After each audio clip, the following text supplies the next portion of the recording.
Hey guys, Laura here, and today I'm going to be bringing you a mat class using the small ball, and you'll also need your mat. If you don't have a ball, you can use a towel, a pillow, and we are going to be laying down on the ball for a little bit. So if you have a foam roller, I think that would be a better substitution for that part of the class.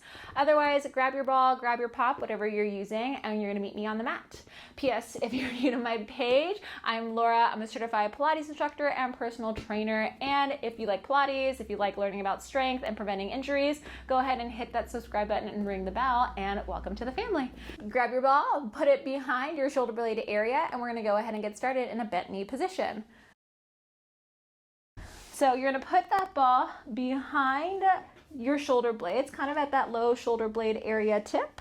Legs are going to be about hip width apart. Interlace those fingertips behind your head, and then rest your head downwards into the back here. Now as you go backwards, just like when we go on the foam roller, I want that belly to be zipped into your lower back, and then we're going to lift the head, neck, and shoulders up and look in between your legs. And again, rest the head, neck, and shoulders to the back. You get a nice upper back opening. Try to widen those elbows as much as feels comfortable, and then you're going to lift the head, neck, and shoulders up again. And we keep flowing through just like that. Now here, we are working through the lower abdominals as that lower back tries to stay at the same angle the whole time. So you're not changing your hip bone orientation or your lower back as you're going up and down.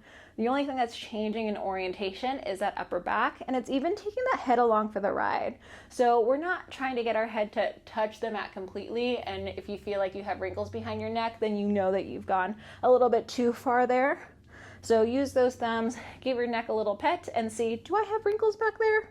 Because if you do, then you're extending through your neck and not your upper back. We're gonna do 3 more here. Protect that neck. Last 2. And then on that last one, you're going to keep your head, neck, and shoulders lifted. Look through the frame of your legs. Take your hands forward, one next to each hip. And I want you to start pump your hands up and down. As you pump your hands up and down, can you imagine that you're trying to lift off that ball even more? And keep pumping. Big inhale. Big exhale. And again, it's your hundreds. Big in. Big out. And keep pumping. Your chest bone is open, so you should feel like you have a straight line from shoulder to shoulder as you pump, and that's going to let you know that you're pumping from your shoulder blades. You keep trying to come off of that ball, so even though it's behind you, you're not laying down on it. It's not smushing. We're trying to still keep it round. Big inhale. Big exhale. Big in. And out. I'm going to start counting for you. Big inhale, 2, 3, 4, 5, and exhale, 2, 3, 4, 5. That's your cadence. I'm at 90. Inhale. And out. 100.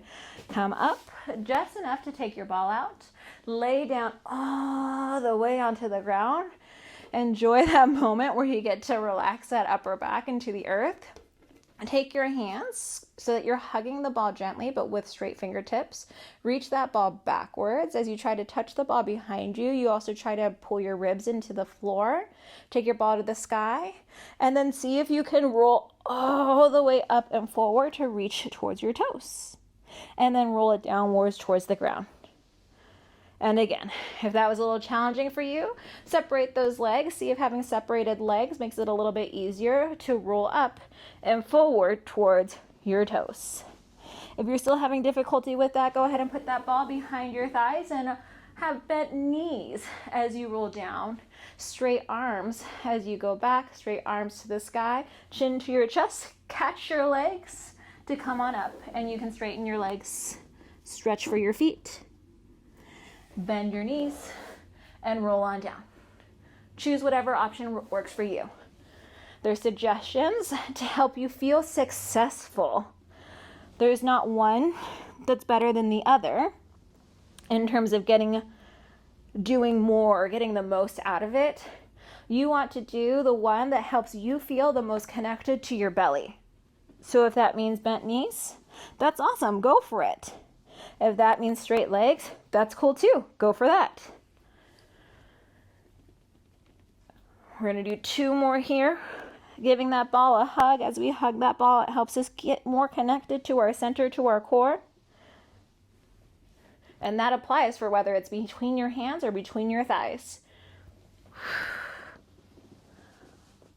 Once you're done with your last one, you're going to place this ball between your inner thighs if it's not already there.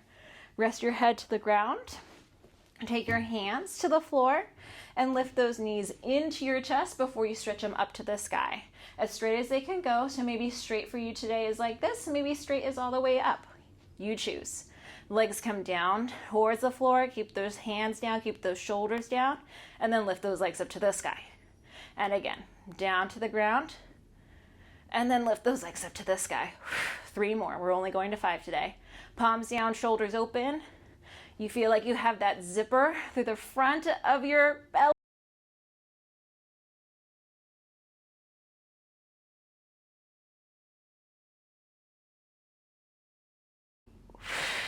One more time. Legs are long. Work from that belly to lift those legs. Bend the knees in before the feet go down. Nice job. Now we're going to take that ball to the back side of our ankle. Ball to the floor. Oops. Oh, had a runaway ball. I got it. All right. Ball underneath the back side of the ankle. And we're going to lay back downwards towards the ground. Once you're on the ground, make sure that ball hasn't moved. Mine did a little bit, so I'm going to take it back into that little divot crease. And then my outside leg is going to go into my chest before it goes up to the sky. Anchor those hands into the floor again. So chest is open, triceps into the floor, and we go single leg circle. Now your leg is as straight as it can be, knowing that you want it to come from your belly and not feel so much tension in the front of your thigh. So if you need to have a little bit of a bent leg, that's cool too. Think that the leg is going around in a circle to massage your ball and socket joint, while the leg on the ball is trying to stay as still as possible. Last 2, inner thigh work for me. 1, and then switch directions. Keep pressing those hand bones down. 3, 2, and 1. Awesome job. Okay, switching sides. You can try to roll the ball over on your back. Make sure that it's in line with your hip bone and that the ball goes in the crease of your ankle. Hands still down, shoulders open, opposite leg goes up now. And again, around in a circle and up. Around in a circle and up. Ooh, this side I can feel my belly more because I'm trying super duper hard not to let that ball roll, which means when my leg goes to the outside, I can feel my core turn on so that that ball doesn't rock and roll. It's not the boss of me, I'm the boss of it. Last one, switch directions. Press those hands down, press into your triceps, that's the back of your upper arms. Last 3, 2, and 1. Awesome job. We're going to come up to a seated position, and now we're going to sneak this ball between the back side of your heels and your booty. Now take your hands to the front side of your shin and try to bring your nose towards the ball in between your knees. From here, I already feel a little bit of a stretch in my lower back. Try to pull the belly in and open up your chest bone even more. Now, see if you can lift your feet off from the floor. I sneak to my tiptoes first before I find my balance here. And we're gonna rock and roll. Massage it back and forward. Ooh, core work as I try to find that balance at the top. Rock it back. Squeeze that ball to help you come on up. If you lose that ball, it lets you know that you got to use your hamstrings and your butt more. I love using the props. I feel like it gives us a lot of useful information on how our body's working. A lot of times I see people kick their legs out to come up. So this is a really great tool to help notice, are you one of those people that kick your feet away? And also notice how much more belly work and back of the leg work there is when you have your ball. Last one. And up. Let's take the ball out. Roll down, down, down to the ground. And then from here, I took you down too soon. We're going to take the ball behind our shoulder blade tip. I filmed another class before this. I'm a little tired, you guys. Working hard. If you haven't seen my standing leg series with the ball, go ahead and check it out. That's what I did before this one. All right, so you've got that ball behind the bottom tips of your shoulder blades. We've got that scoop similarly to how we did earlier in class, but this time I want your leg bone straight. And also feel how delicious it feels in the front of your hips to have that curl forward, but have that length outwards. Appreciate that moment for a little bit. Take one of your legs and pull it into your chest. Big hug. And then lower it down. Other side. Big hug. And lower it down. As you pull that knee in towards your shoulder, feel how you stretch through the lower part of your back. You get a stretch through your glute, a stretch through that QL, as we're also working the core here to stay lifted up from the ball. So even though the ball is behind us here, we're not like laying down on it. We are trying to imagine that we're trying to come off of it without letting it move. There's just a little baby pressure on it. One more right side. One more left side. And then from here, we're going to go same thing, but different. Leg is going to go straight up to the sky. Give it a stretch. Lower it down. Other side. Straight leg stretch. Bend your elbows. How close can your knee come to your nose? And then lower it down. But notice, I'm not trying to jerk my head forward. I keep my neck in the same curvature of my spine. You can take a peek at it, rewind it, check it, and notice how your neck is when your leg comes up. That's going to help you stretch more from your hamstring and help you stretch more from your low back. If your nose comes to your knee, I'm sorry. You're not actually stretching what I just said you were stretching. Last two. Our brain does tricky things to make us think that we're doing what we told it to. And relax. Ball comes out from behind our back. Take it into your hands as you lay on down. Head, neck, and shoulders are going to be lifted up, and your legs are going to come up into a tabletop. Reach one leg out and one leg in. From here, take it underneath your knee. Figure 8 as you switch. Figure 8 with the ball as you switch. Reach and point. Reach and point. Awesome job, you guys. A little bit of coordination here. So similar to what we were doing with our head, neck, and shoulders up and lifted, but our upper back connected to the ball. Now this time, our legs are floating, but I want you to feel the imaginary reach of your legs on the carpet, on the mat. 9, 10, and 10. Nice job, you guys. Rest it down. Whew, almost done. We're gonna come on up and stretch that front belly that we just worked. Take your ball out in front of you. Take your hands on top of the ball. Mine is going to be a little bit above my watch. So notice where my watch is. And notice how my ball is not on my wrist, but it's a little bit behind between my watch and my elbow. Rest your head down to the ground. Reach your arms out in front and take your feet to the floor. Now imagine that you're going to try to roll that ball towards your chest bone without bending your elbows. And then lower your chest bone downwards towards the ground again. And again, lift your chest bone up, keeping those elbows straight, and then lower yourself back down to the floor. So you want to work your upper back. It's the same kind of arch that we did earlier in class when we were arching over the ball. So your lower back, once again, does not change shape. Our legs are heavy into the ground, but our upper back creates that arc over our imaginary ball as our head comes up. 3 more here.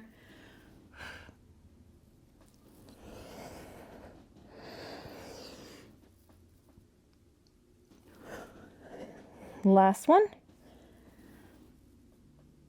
And then back down. Awesome job, you guys. Turn over onto your side. And I want you to place that ball underneath the side of your waist, close to your armpit here. And then I want you to take your elbow. It sounded like I said armpit hair, but I said armpit here, like Here, just for clarification. So take your elbow point down to the mat. Take your ball underneath your side rib. Take your legs to the front corner of your mat. Hand over hand behind your head.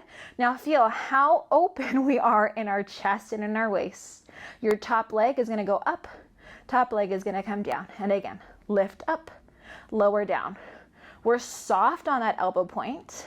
So I'm not leaning into the ball again. I'm trying to lift up off of it. It's that barely there feather sensation laying down on the mat, laying down on our little ball or pillow. Last 3, open chest, 2, and 1. I want you to hold your leg floating, point your toe, and now from here, give me tiny baby circles. Baby circle, baby circle. We're working out that outer hip. Once again, massaging out our acetabulum, our ball and socket joint. Knee is forward, toes are forward. 2, 1, switch directions here.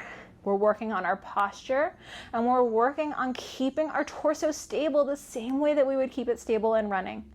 Last 3, 2, and 1. Nice job, you guys. Let's switch sides. We're almost done here. So we've worked a lot on core. We've worked a lot on moving our legs in space. We've worked a lot on stabilizing our hips, stabilizing our shoulders. All these things that we need in order to keep us stable, keep us strong as we run.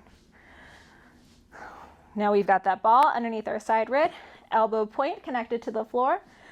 Reach your legs to the front side of your mat, and we go again. We go up and we come down. So a lot of times as we start to increase that distance, as we start to increase the time that we're running, I see a lot of times that people's form starts to break down. They start to slouch, they start to lean to one side, they start to bend forward, slouch forward. So all these things that we're doing here are to strengthen those stability muscles, the spinal erectors, the hip stability, the postural muscles, to help keep you tall and long and keep you from compromising your form as you're running, keep you running efficiently. If you lean forward, you're gonna have energy going forward, downwards towards the ground. Do we want that? No, we wanna go forward. One more time. Now remember, we're gonna float the leg, almost done. Point your toe and little circle, little circle, little circle. Ooh, this side's harder for me. I can feel the ball moving a little bit more. So I'm gonna pull my belly in a little bit tighter. I can feel that I let it go a little bit. This one's my harder side. My right leg, my surgery leg, I need a little bit extra love. Last one, switch directions. I know I tell you guys, we gotta watch how we talk to ourselves. So I just have to say, this is the side that just needs a little bit more attention, a little bit more love, a little bit more practice. It's gonna get there. It will. 3, 2, and 1. Awesome job. Take away that ball. We're gonna even ourselves out. Last thing of the day. We're gonna lay down on our belly, take our hands underneath our head, underneath our forehead, legs are long. Float those legs up, feel those hamstrings, feel those glutes, and from here, open, close those legs. It's tiny little baby beats, so it's not that open, not that wide, and we squeeze, squeeze, squeeze, squeeze. Breathe in, breathe out. Breathe in, and breathe out. 2 more breaths here, in, and out. One more time, in, and out. Don't go anywhere. Straight legs, floating legs, long legs. And now flutter, kick, lift. We're kicking like we're on a kickboard. Inhale and exhale. Inhale and exhale. Extra credit, lift that head. Inhale and exhale. One more breath. Inhale and exhale. Relax. Hands to the floor. Child's pose stretch. Woo. And then up you go. Woo. And that's it, you guys. We worked a lot of stuff there. We worked the extensors, the posterior chain of our body, which is going to help us keep our form as we're running, as we're increasing our distance, increasing the time that we're going for our runs, hikes, or cycling, whatever it is that you're doing. We're also focused on core stability, focusing on the strength in your hips, while also working on mobility. I've said it before on Instagram. If you don't follow me there, that's where I really leave some of those gems, those nuggets. So put my handle down here, but When you lose some of that mobility, somewhere else in your body is going to try to make up for that lack of mobility. So for your hips, for example, if you lose mobility there, your knees or your lower back are going to try to make up for some of that lack of mobility. So we want to make sure that we're kind of like, putting that WD-40, that's what those hip circles are, on your hips, so that you don't lose that mobility in some of those repetitive motion sports like running, cycling, swimming, etc. If you like this video, go ahead and give it a thumbs up.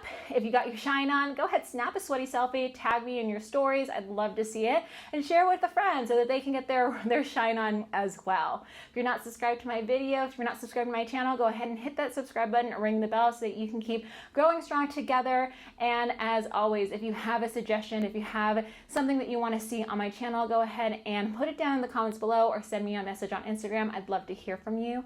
Hope you guys have a fabulous day. Have a great one, you guys.